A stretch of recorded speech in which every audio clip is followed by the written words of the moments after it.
Joining me outside the LSU dugout, Gordy Rush, Jacob Hester. A thrilling 42-28 victory for LSU. I'll start with you, Gordy. I don't know about you, but I didn't see this happening at all. I mean, this was a super high-scoring shootout. It could have easily been 42-35 if Florida punches it in at the end, and LSU really had to work for this one. They really did, and give Florida credit. I don't think anybody saw Florida maintaining possession as long as they did, almost 2-1 in time of possession. And I certainly didn't see Kyle Trask throwing for 310 yards on a bum knee. A fantastic performance by Florida, but LSU is a better team. Don't want to be Debbie Downer, Jacob, but, you know, Gordy hit on some big numbers there, over 300 yards. They put 28 points on the board, 21 in the first half. Could have had more. You know, as we kind of set that bar high for LSU's defense in hopes of winning a championship, they've got some work to do. They do, but I still thought they bowed their neck there in the second half. They could have very easily folded. When Florida comes out, first drive of the second half and scores, they could have folded, but they didn't. They started to run some games there on the defensive front, some TE stunts and different things.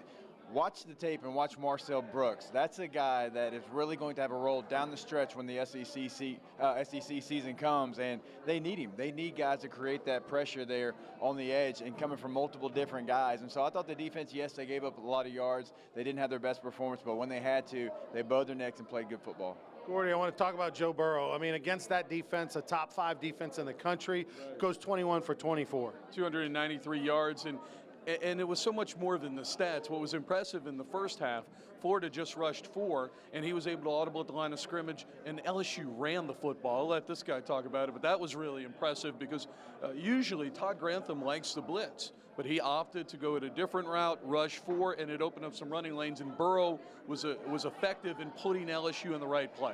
Clyde Edwards-Helaire over 100 yards on the ground on only just 13 touches, and could have had more than that, you know, if LSU would have been able to feed it to him more, but he was unbelievably impressive. As we talk about all the other running backs, don't sleep on the senior. It's always somebody else. It's never Clyde Edwards-Helaire. Can we finally, I'm going to look into the camera, can we finally start talking about Clyde Edwards-Helaire as a bell cow back in the SEC? He leads the SEC in broken tackles. 66% of the time he breaks the tackles. After contact, over 4 yards a carry. He's the real deal. Feed him when you can. He's a great back in the SEC.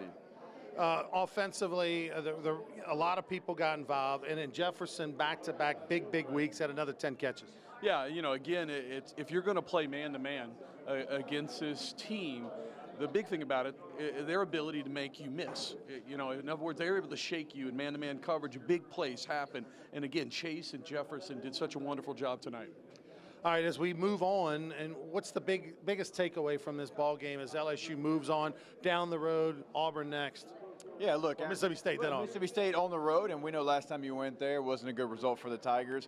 But look, this is a good win. I mean, 14 points against the number 7 team in the country. Regardless of what you thought about Florida, they beat Auburn, a team that had the best resume going into that week. You beat them by multiple scores here. Now, you can't have the letdown, right? It's about getting focused, going on the road, remembering last time you went there, what happened. Mississippi State had a tough loss today. I understand they're going to be down. They're going to try to play up a little bit, but you can't overlook State trying to get to Auburn. You can't overlook anybody, Gordy. Look at today, for example, South Carolina, 4-touchdown underdog, and they pull out the victory. A lot of close games in Tennessee. You know, he talked about Tennessee beat Mississippi State. Missouri beats Ole Miss without their starting quarterback. Again, it's the SEC. It's never easy going on the road. All right, for Gordy Rush, Jacob Hester, outside of a very excited LSU locker room, let's throw it back to the studio.